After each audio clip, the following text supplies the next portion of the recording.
Welcome to Etrata, the silencer. As far as opening hand goes, yes, I love it. Got some really good stuff. We have Demonic Tutor. We have some sort of ninjutsu creature, which is always, I don't know, I love that. Such a fun ability. And then, yeah, we're on the play. So it's going to lead off with Fetid Pools, have that come into play tapped. And then we will cover our commanders. I hope you're excited to be running through the alleyways of Ravnica as we kind of swoop down and teach people the really good word of Dimir. We're playing Etrata the Silencer. She cannot be blocked, and whenever she deals combat damage to a player, exile target creature they control. They put a hit counter on that card, and then they're going to lose the game if they have 3 counters with hit cards on it. Hit counters, which is pretty cool. I like it. Let's go and get down Island and let's go for Demonic Tutor. We might be running into some sort of enchantment removal from our opponent, but let's get Phyrexian Arena on top of our, or not on top, but at least get Phyrexian Arena, and then that way we can get it down for next turn and get some good card draw for the rest of the game. We're playing against Gaddock Teague. Mr. Hate Bears himself. Non-creature spells with converted mana cost 4 or greater cannot be cast, and then non-creature spells with X in their mana cost cannot be cast. Now, thankfully, we do have Phyrexian Arena and Hero's Downfall. That's going to at least allow us to, let's say we do get into this weird bottleneck to where we want to cast a really big damnable pact, we can still sequence it to where we go for a Hero's Downfall. Let's go and go for Scalding Tarn. Let's go and get that down. Let's go for Underground Sea. Let's grab Underground Sea, have that come into play. Let's get down Phyrexian Arena. And then we're going to go and pass turn to our opponent. So our opponent did get out Beast Whisperer, which is a new card from Ravnica. Whenever you cast a creature spell, draw a card. So we'll see what sort of fun stuff they have going on with Beast Whisperer. But if we need to, we might end up using Hero's Downfall on Beast Whisperer, especially if they get a ton of card draw going.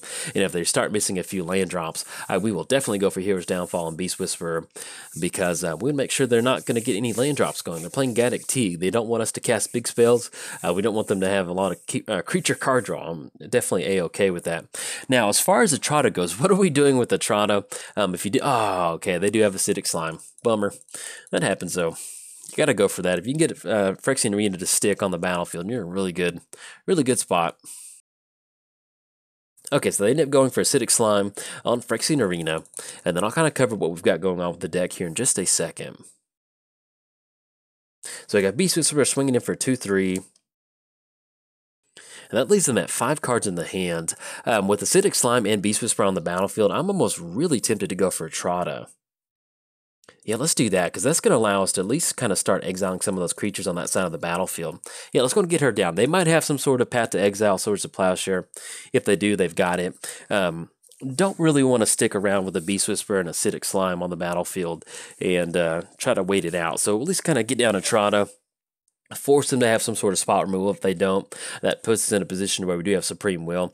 Even if we wanted to leave up Supreme Will, they have Soul Ring. Saw them get down Guy's Cradle. Typically, stuff like Supreme Will is a really nice early game, but once they get their mana established, trying to make them counter something from them not having 3 mana, it's kind of hard to get that going. So I like at least seeing if our opponent has some sort of spot removal for Etrata. All right, so we have Sylvan Primordial entering the battlefield. For each opponent, destroy target non-creature permanent that player controls. Non-creature permanent, yeah. So they can take care of Fetid Pools. Yeah, we're fine with that. Not the end of the world. We're looking at a 6/6. We are still sitting at 27. And then with Beast Whisperer, we can at least keep Beast Whisperer in check with the Etrata. And then, with, like I mentioned, with the Acidic Slime, that's fine. Getting it for 2 is going to put us down to 25. And that's going to be 3 creatures that we can get some really nice hit counters going on, too. So, I like it. All right, so we draw into Flesh Writher. It's a crazy looking card. Let's go get down Swamp. Let's go and swing in with the Etrata. So we're going to get her to swing across, we're going to be able to deal damage, and let's go ahead and exile, I guess at this point right now, we'll exile Sylvan Primordial. Yeah, I like that, because that way it's going to give us a little bit of a slower clock. We're going to target Sylvan Primordial, let's go for it, Mistblade. We're going to be able to return her back to our hand. I love that. That's such a cool interaction. I love the ninjutsu ability. That's so cool. All right, so we somehow we were able to put a hit counter on Sylvan Primordial. And let's see, we have Supreme Will, Hero's Downfall. Yeah, let's just go and pass the turn. If we had the land drop, excuse me, if we didn't get our land blown up by a Sylvan Primordial, we'd have been able to recast Etrata, but at least we can go for it next turn and then start putting some pressure on our opponent. Let's get Gothic Tea, just pop down just a little bit, like a little baby, and then you can see you got the hit counter on Primordial. I don't know, I love it. I love those hit counters. I've always had this like really cool fascination with cards that have like unique counters, stuff like Armageddon Clock that are Doom counter, hit counter. I don't know. It's just really cool to me. All right, so opponent's going to go for Beast Whisperer. We're going to allow them to draw a card off a Stoneforge Mystic. We'll see what sort of piece of equipment they go for. Maybe they try to cast it at this point right now and allows us to go for something like Supreme Will. If they don't cast that piece of equipment, we're still probably going to end up going for that. Look at the top 4 cards of our library. That way we can kind of dig a little bit deeper because we definitely want to hit the land drop if possible, or get some sort of artifact rock. If we get down something like Lightning Greaves, that'll really kind of accelerate the clock as far as us going for Etrata the Silencer. And our opponent does end up going for Sword of Fire and Ice. So let's see if they end up tapping out for that. That should be... Actually, excuse me, with 3 creatures, they'll have more than enough mana to go for Supreme Will. Okay, they're going to cast Gothic Tea. It's going to allow them to draw a card. Yeah, we're going to let that go through. Let's see if we can't catch up on the Supreme Will. If not, we're going to go for that last mode on it. Okay, they will tap out for tap down for Sword of Fire and Ice. Let's see who they decide to equip it on. They're going to go for Acidic Slime with that.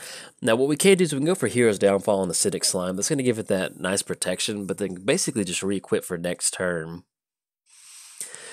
Let's go for Supreme Will.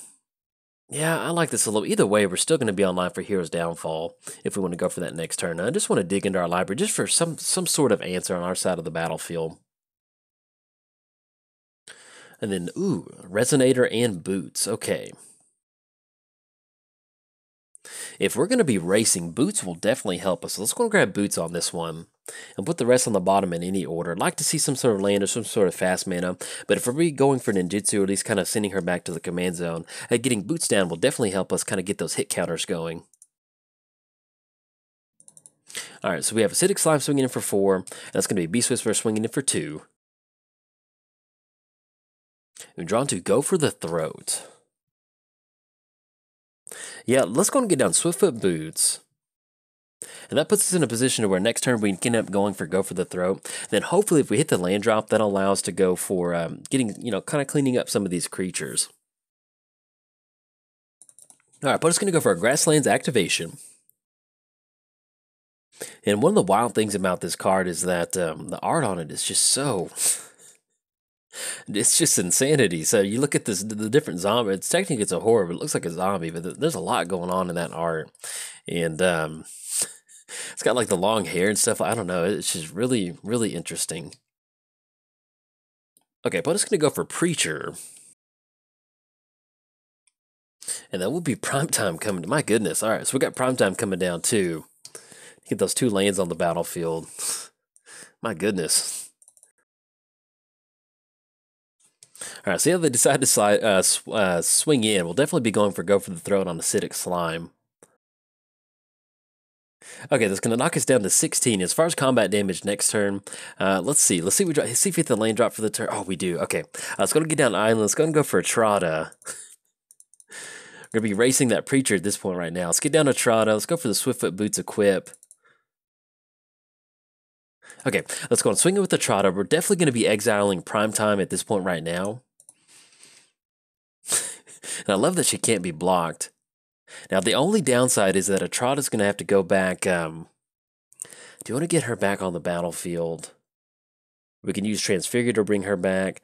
Yeah, let's go and swing in. Let's deal that combat damage. Let's take care of Primetime. Because that's going to be the biggest creature. Everything else is a 2/3 or 1/2. So, especially with Governey Township, it's going to send Etrata back to the command zone. And then we're going to go and pass the turn to our opponent. Yeah, hopefully we get lucky. We draw into something like Ancient Tomb. That allows us to recast her and go for that. The only downside is we have to watch out for Preacher. So basically with Preacher, for as long as Preacher remains tapped, gain control of target creature and of an opponent's choice they control. So that's going to allow them to gain control of Etrata if we don't have any other sort of creatures on the battlefield. Oh, opponent's going to go for Crater Hoof. Okay, they use E-Call to search up Crater Hoof. That's going to go under their hand. We did have some nice hit counters. We had Primordial and we had Prime Time coming down. But unfortunately, they were able to get off to a really quick start with Soul Ring and then Gaia's Cradle. So, and of course, closing it out with Crater Hoof. So, but good game to our opponent. It's always fun to kind of get, see if we can't race, you know, there's so many different ways to play this deck. You know, we have a lot of Planeswalkers in here, different things like that. But when you're trying to race your opponent to get those hit counters going, it always makes for a pretty fun match. So, but good game to our opponent. They're going to close it out with Crater Hoof. We'll see what the total damage is. Maybe we could have gone a little bit quicker with going for Beast Whisperer. They did kind of keep their hand a little full. Sometimes that's magic. Magic happens like that. We're holding on to it to at least kind of stop that Sword of Fire and Ice to get rid of that extra combat damage. But if you enjoyed the video, like and subscribe. Thanks. Bye. Have a seat, have a seat. Welcome to the Church of Athreos. Hope you're excited for a really fun church service today. As far as opening hand goes, this looks wonderful. If we had a few more lands in here, but we're going to have to mulligan. Doesn't sound that good. Let's go mulligan. Phyrexian Tower, Catacombs. Yeah, we can make this work. We've got a little Aristocrats package right here. Yeah, we don't really have a lot of card draw, but we're going to keep on this one. Don't really want to go past 6 in this particular matchup, but let's go and let our opponent do their thing. Obsidian Ghost Council. Pretty far away from double white and double black, so let's go and put that on the bottom for right now, and then we're going to pass the turn to our opponent. But yes, welcome to the church. If you're new to the church, I'll explain what we have going on here in a second, but it feels so wonderful to be in the church, to get that fresh copper smell. I love it. It smells wonderful. Let's go ahead and get down Catacombs. Let's go ahead and go for Viscera Seer. Get down that sack outlet. Let's go and go for Scrubland, get down Viscera Seer. This will be 1 black mana, and then anything else, kick it back over to our opponent. We are playing Athreos, God of Passage, the official star of the show. Indestructible Devotion 7 turns into a creature. Then whenever another creature you own dies, return it to your hand unless target opponent pays 3 life. Now with Athreos, Athreos is currently bugged on Magic Online, but that's not going to stop us from having a good church service today. So at least wanted to keep that in mind once we get into the video. Kind of want to, we can get down Signet if we want to, or if we're going to get down Mother of Runes. I think I like that because that'll work out really well with if we get Athreos online. Let's go and get down Phyrexian Tower, and let's go and go for Mother of Runes. Yeah, I think that sounds good. So we'll go ahead and get her down, and then anything else we'll go and pass the turn to our opponent. But yes, if you're new to the channel and you've not seen the Church of Athreos before, welcome. Glad to have you in today's church service. In fact, if you want to sit up towards the front, Athreos and I will definitely try to sacrifice you during today's video. But if you haven't seen the deck before, this is basically kind of like an Aristocrats deck. It's not pure Aristocrats. With some really fun stuff in here. We have stuff like as you can tell, Viscera Seer, Blood Otters, Bloodthorn Vampire. That's always fun. But we kind of have this human cleric sub-theme. So we have stuff like Edgewalker that's going to give us a reduced cost off clerics. And then there we go. Stuff like this, like Skirtstag High Priest. So it's just kind of like a value deck in a way. It's kind of hard to describe sometimes, but it's really, really fun to pilot. Let's go and get down Mana Confluence because that is our only lane for the turn. Get down Signet, and that'll put us online for Skirtstag High Priest. I think I like that. Yeah, let's go and do that. Let's go and go for Orzhov Signet. It's going to be Mana Confluence for 1. Let's go ahead and tap down Signet, and let's go and get down Skirtstag High Priest. Okay, let's go and push it for 1. Did not want to swing it with Mother of Runes. Okay, did not need to do a double attack. Anyway, we got Mother of Runes. Yeah, that's fine. That's a bummer. Didn't mean to do that. I would have much rather, we could have sacrificed. Sorry about that. And it just got in my kitchen that I accidentally right-clicked all and then hit OK on Source of Plowshare. We definitely should have gone for Viscera Seer activation in response to that. But if they're going to go for Source of Plowshare on Mother of Runes, it's not the end of the world. But got the misplay out of the way. But next turn, we are looking at Bloodthorn Vampire, potentially Blood Artist, if we want to get that down, and then go from there. All right, Westvale Abbey. Okay, let's go and get down Westvale Abbey. And if we want to, we can actually go Bloodthrone and Blood Artist, and that'll give us a sacrifice off Bloodthrone to make a 5/5 Demon. I think that sounds pretty good. If we want to, we could try to get down Athreos. That's going to be 1, 2, 3, 4. We're not going to have enough for Devotion just yet. Yeah, let's do this. Let's go. I'd like to be online for a demon, so let's go ahead and get down Blood Artist. That definitely makes Athreos really happy sometimes. Let's go and tap down Phyrexian Tower, get down Bloodthorn Vampire, and then let's just go ahead and pass the turn to our opponent. We're not going to swing in. Now, our opponent will have Captain Sisay online, so they will be able to search your library for a legendary card and then reveal it and put it in their hand. So we'll see what they're going to search up on this one. It's kind of one of the fun things about playing against Captain Sisay. You're not really entirely sure what kind of board state they're going to get developed with all the legendary stuff out there. Opponent's going to get down Selvala. Alright, then no swinging from our opponent. Let's go and do this. Let's go and sacrifice... we're going to use Viscera Seer to sacrifice Bloodthorn Vampire, and that way we'll get the Scry and kind of set up next turn, get a Blood Artist trigger, and they're also going to give us a Scourge-Stag High Priest trigger too. Flooded Strand. Let's go and put that on the bottom for right now. Let's go and go Scourge-Stag, tap down Blood Artist, and Viscera Seer. Now this is pretty much kind of the board state you want to get developed with the Church of Athreos. You know, it's not pure aristocrats, but it definitely does help. Oh, and look at that, Priest of the Bloodright. That is absolutely wonderful. Let's go and get down. That's going to be another 5/5 flyer in the air, and I think I like that. Let's go and push in with the Demon, though. It's going to put them down to 24. Yeah, and I really do like going for Priest of the Bloodright. That's going to give us another creature to sacrifice to Viscera Seer. So let's go and tap down Westfell Abbey. So we'll get down Priest of the Bloodright. It's going to enter the battlefield. That's going to give us a 5/5 demon. At the beginning of our upkeep, we're going to lose 2 life with Priest of the Bloodright on the battlefield. But thankfully, with it being a human cleric, we can just sacrifice it, make another 5/5 demon, and then be good to go. Now, this is the sort of value that you want to generate. Opponent's going to search something up. Let's see what they search up. But another fun thing in here is when you get this, you know, sometimes it happens, sometimes it doesn't. But you get down Athreos Necromancer, and then the opponent grabbed Paradox Engine. Okay, let's see if our opponent's going to go off next turn. But yeah, so you get down Athreos Necromancer, and that says whenever a human dies, create a 2/2 zombie. We also have Rotlung Reanimator in here that says, hey, whenever a cleric dies, create a 2/2 black zombie. So what ends up happening is you get both of those on the battlefield. You start sacrificing some of these creatures, and ooh, makes for a lot of fun. All right, opponent went for the Windswept Heath. Search your library for a legendary card. See if they're going to search up on this. Oh, excuse me, they went for the Selvala activation. All right, I was trying to figure out how we get Windswept Heath in the end. All right, opponent's going to go for Captain Sisay activation. And they grab Mox Amber, so we're going to cross that off. And if they end up kind of looping something, what I'll probably end up doing is just speeding this up. Okay, so our opponent's going to loop through here, so what I'm going to end up doing is I'm just going to go and scoop it up right now. That way we can let them do their thing. But yeah, I'm not sure how exactly they're going to win, but somehow they're going to be able to generate a ton of mana and untap with Paradox Engine. So, anyways, if you enjoyed the church service, look at those. We got some pretty good demons going on the battlefield, even through that misplay, but I'm not really sure what we could have done. If we had some removal to take care of Captain Sisay, that might have helped. But yeah, it's always nice to get some good demons on the battlefield. It always makes Athreos happy. Anyways, if you enjoyed the church service, like and subscribe. Thanks. Bye. Welcome to the Swamps of Dominaria. Hope you're excited for some graveyard action. As far as opening hand goes, we've got 1 land in the hand. I mean, if we had 2 lands, I would keep on this one. But yeah, this is a little clunky. Let's go and mulligan on this one. Salvage. Let's go one more go. Yeah, we'll keep on this one. We don't have a green source, but I don't really want to go past 5 off this. And then hopefully we get lucky with the scry. And thankfully, well, not thankfully, but it always feels good that if you do have to scry, when your opponent has to scry down to the same, you always feel a little bit better off this one. So we're going to keep on this one, see what the scry is, and see if they want to scry. Opulent Palace, will definitely put that on top. That'll be our turn 1 play. And then anything else, we'll let our opponent do their thing. We're playing Muldrotha, the Gravetide. Sultai Graveyard. During each of your turns, you may play up to 1 permanent card of each permanent type from your graveyard. So, and I'll kind of break down what we've got going on with Muldrotha here in just a second. Let's go and lead off with Opulent Palace, and then anything else. Let's go and pass turn to our opponent. Playing against Wart, the Raid Mother. Whenever it enters the battlefield, create 2/1/1 red goblin creature tokens, goblin warrior creature tokens, excuse me, and then each red or green instant or sorcery spell that you cast has Conspire, so they can tap creatures to help kind of get that cost going.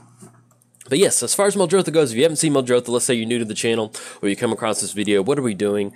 This is pretty much just kind of a value style deck. Fleshback Marauder, okay.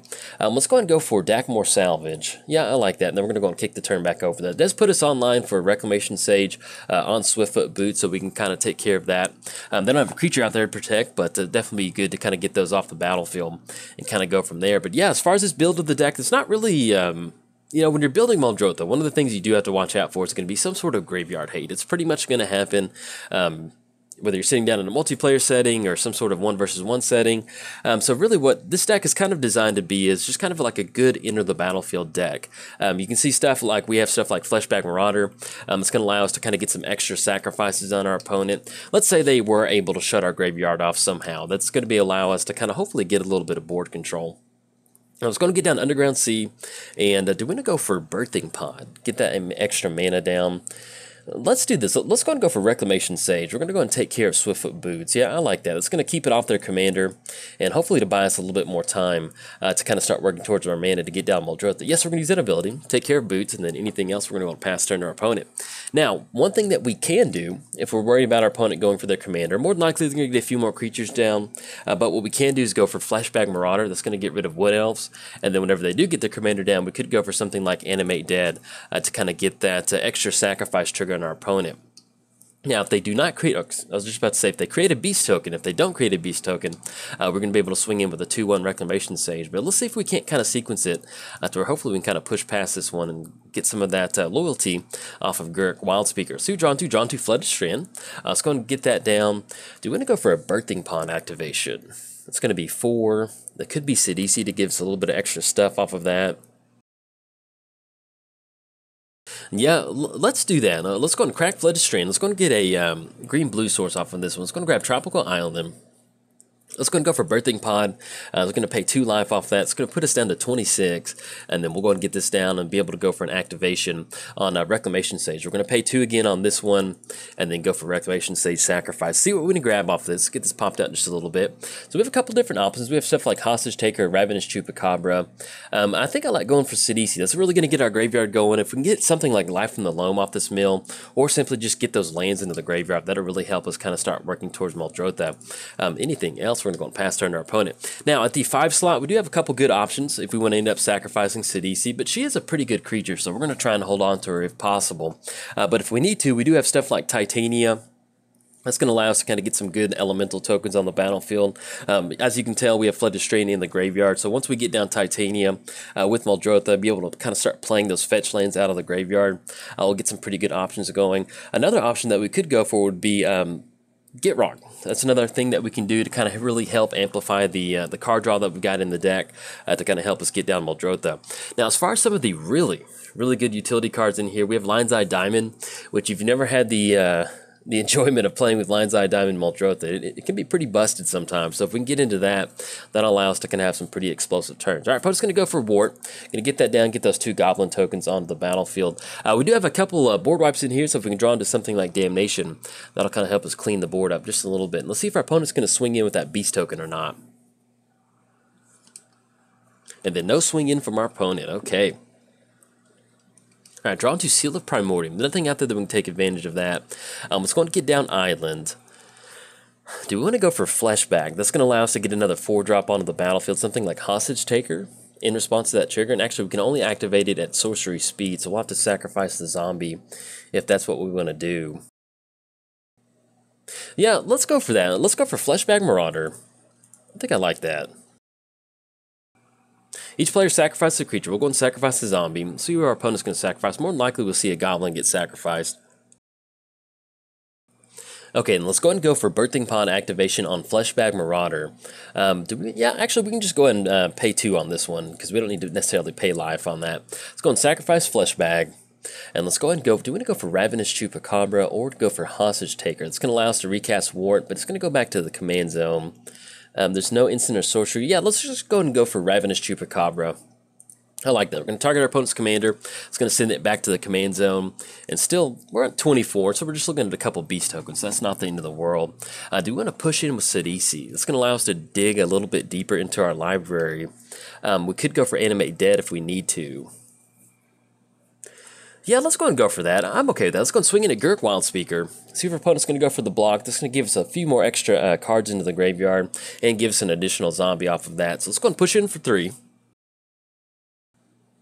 And we trade with that beast token off of that. So we do have Animate Dead in the head, like I mentioned. So we can go for Sidisi, but we also hit the Sidisi Undead Vizier.